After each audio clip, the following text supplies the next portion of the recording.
Hello, Slim Mamas. Сайн байна уу? Аня байна. За ингээ Австрали улсын Перт хотоос мэдчилж байна. За өнөөдөр би та бүгдтэй гоё Австралийн ерөнхий дөрвөн ажлын талаар ярилцъя. Тэгээд хуваалцъя, мэдээлэл хүргэе гэж бодоод.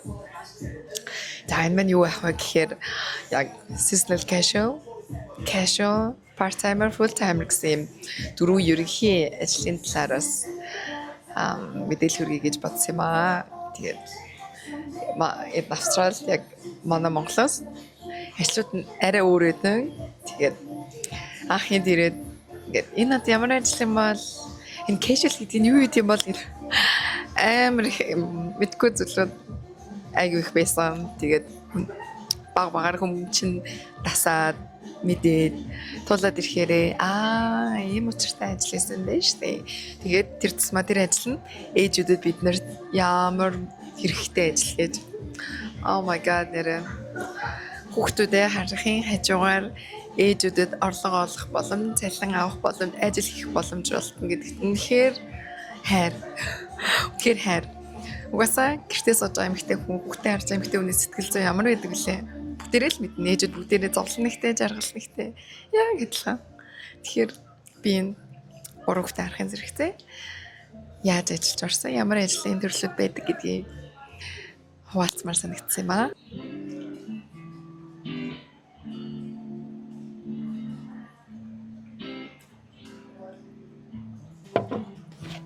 Баян бач ууж идэг тийм. Йоо манай гадаа бүр амар халуун 32 градустайгаа. Тэгээд хүтэн өстэй мач авахгүй бол юу хайлж урсах нэ. За өнөөдөр би юу яриа гэж утсан бэ гэхээр Австралид ингээд ажлын төрлүүдийн талаараас ярилцмаар санагдаад тэг амар сонирхолтой. Ямар ажлын төрлүүд гэдэг. Энэ бол яг мэргэжил бол биш яг дөрвөн юм ерөнхий юм төрөл байгаа. Тэг энэ дөрвөн төрөл нь seasonal casual, part-timer, full-timer гэдэг юм дөрвөн юм ажлын төрөл байдаг. Тэгээд энэ дөрөв нь хоорондоо юугаар ялгаатай вэ гэхээр яг seasonal casual нь яг нөгөө жилийн хамгийн завгүй peak season-ийн үеэр хүмүүсүүдийг авч ажиллуулчаад тэр нэг 3-4 сарын хугацаанд хөдөлмөрийн гэрээ хийж ажиллуулад тэгээд тухайн seasonal casual-уудаа peak season ингээд завгүй үйлрэлээ дуусгаараа буцаад ингээд гэрээнд ингээд дуусчдаг тийм ажлын төрлөөд. Тэгээд тэрний дараа нь casual ажлын төрөл гэж байна. Энэ бүр надад амар сонирхолтой санагдсан.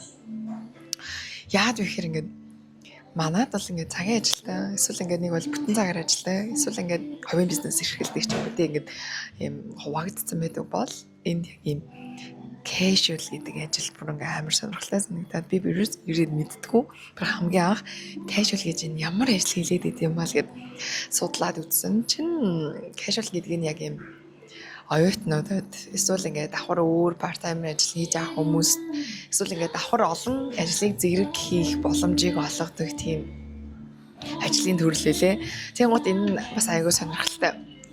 Яг ингээд чамд одоо юу гэдэг ингээд тодорхой юм тэдэн цагт 7 хоногт тэдэн цаг ажиллана гэсэн юм баталгаа байхгүй. Эсрэгээр чи бас маргааш ажиллажуулна, ажиллахгүй ч хийж болно. Яг ингээд хизээ ажилламаар байгаа, хизээ ажилламааргүй байгаагаа хүртэл тухайн газраа ингээд өөрийнхөө ажиллах боломжтой өдрүүдэд өгөөд тухайн газартаагаа ингээд зохицоо явчих боломжтой. Тэгээ бүр аягүй сонирхолтой. Тэр тусмаа олон хүүхэдтэй ээжүүд, нялх хүүхэдтэй ээжүүдэд тэгээ оюутнуудад энэ бүр үнэхээр cool, бүр үнэхээр casual ажил бол надад бүр амар таалагдсан. Тэгээд casual ажил ингээд бүх газарт байдаг. Бүр амар гоё.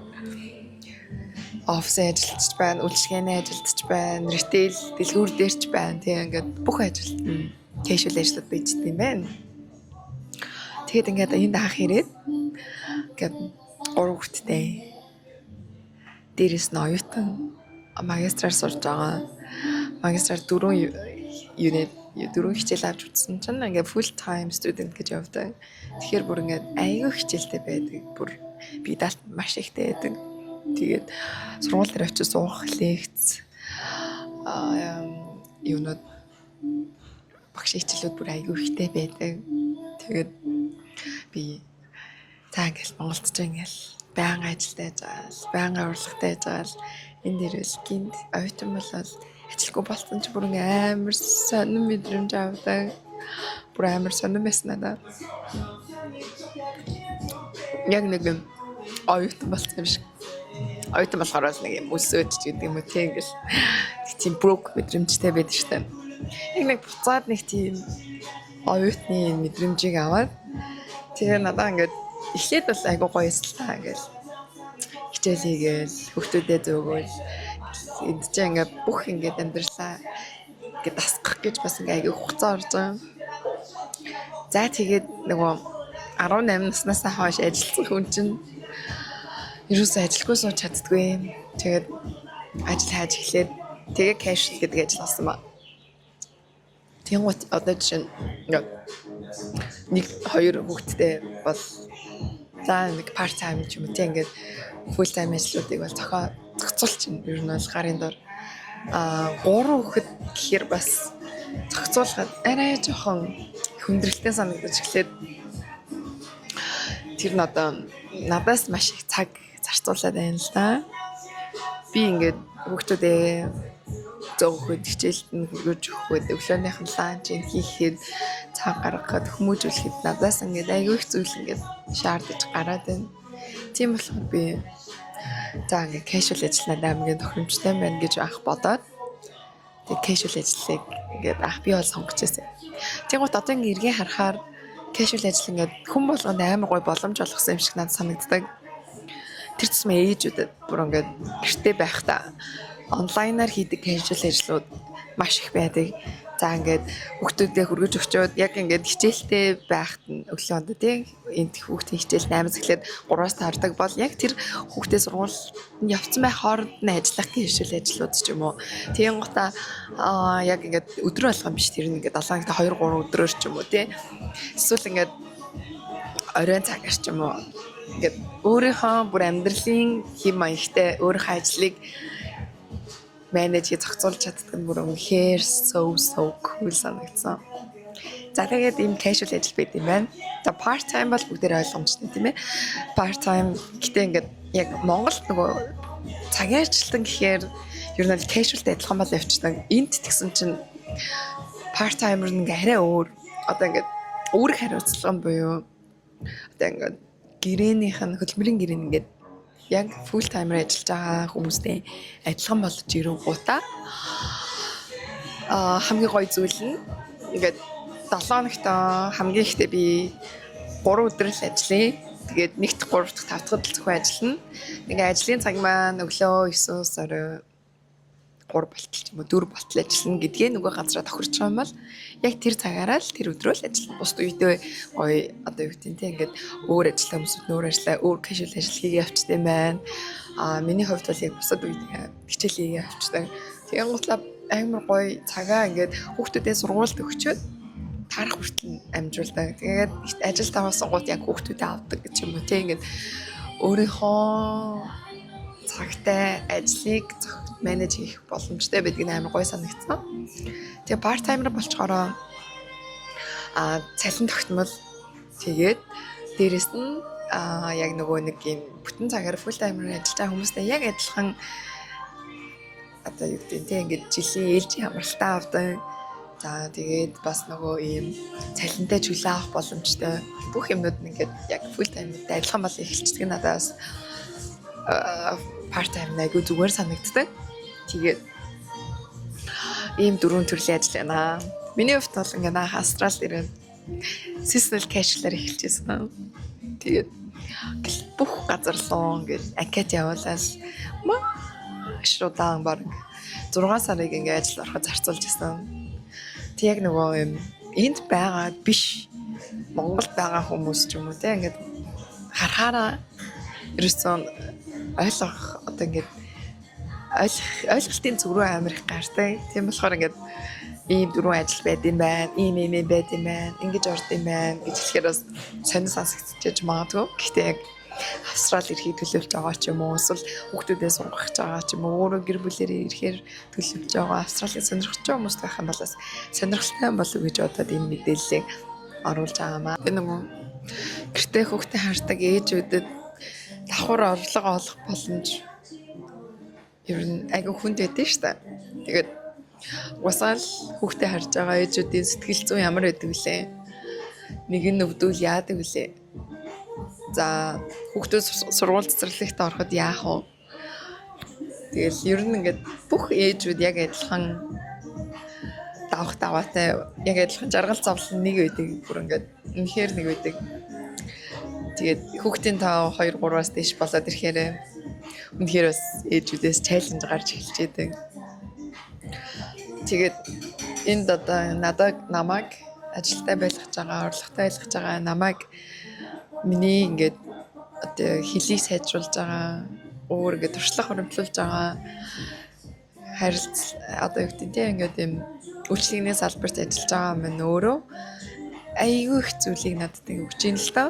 Тэгээд хамгийн том зүйл нь юу вэ гэхээр ингээд 3 хүүхэдтэй надад хажуугаар магистраар сурж байгаа надад ажиллах боломжийг олгодог тэр seasonal casual гэдэг ажлын төрлөд байгаа. Үнэхээр ээжүүд бид нарт тийм ажиллаж амьдрахад айгүй таатай юм шиг надад санагдлаа. Тэгээд бас яг ийм тийм ингээд ажлын төрөл Монголд маань их болоосаа компаниуд манаас ээжүүд эмэгтэйчүүдээ айгүй сайн ингээд дэмжиж ийм ажлын байрыг би их болгоосаа гэж бас айгүй хүсэж байна. Тэгээд 3 хүүхдээ хажуугаар ажил хийх, сурах бас амаргүй байд юм байна. Гэхдээ хүн айгүй хурдан дасан зохицох чадвартай. Маш хурдан дасан зохицож байна. Хичээлээ зохицуулж, хүүхдүүдээ өсгөж, хүмүүжүүлж. Тэгээ мэдээж ихнэр хүний хаврыг хийж гэр орноо зэгцэлж тийм ээ. Хажуугаар нь бүтэн цагийн магистраар сураад тэгээд бас чамгүй даваануудыг давж явнаа. Тэгээд ийм 4 seasonal casual, part-timer, full-timer гэсэн ажлын төрлүүдээр ярьлаа. Full-timer яриаг өмштэй, part-time-ийн дараа. Full-time бол манайхд яг адилхан. Бүтэн цагаар ажилладаг. Яг адилхан 9-6 буюу өдрийн 8 цагаар ажилладаг. Тэгээд бүх бусад зүйлүүд адилхан байдаг. Гэхдээ нэг өөр зүйл нь юу вэ гэхээр цалингаа тохирохдоо HR-тайгаа гэрээгээ хийхдээ цалингаа жилээрээ тохирдог. Тэр нас өөр санагдсан. Бид нар бол яг сард ямар цалин авахыг хүсэж байна вэ гэд асуудаг штэ. Анкетан дээр. Тэрнтэй яг адилхан.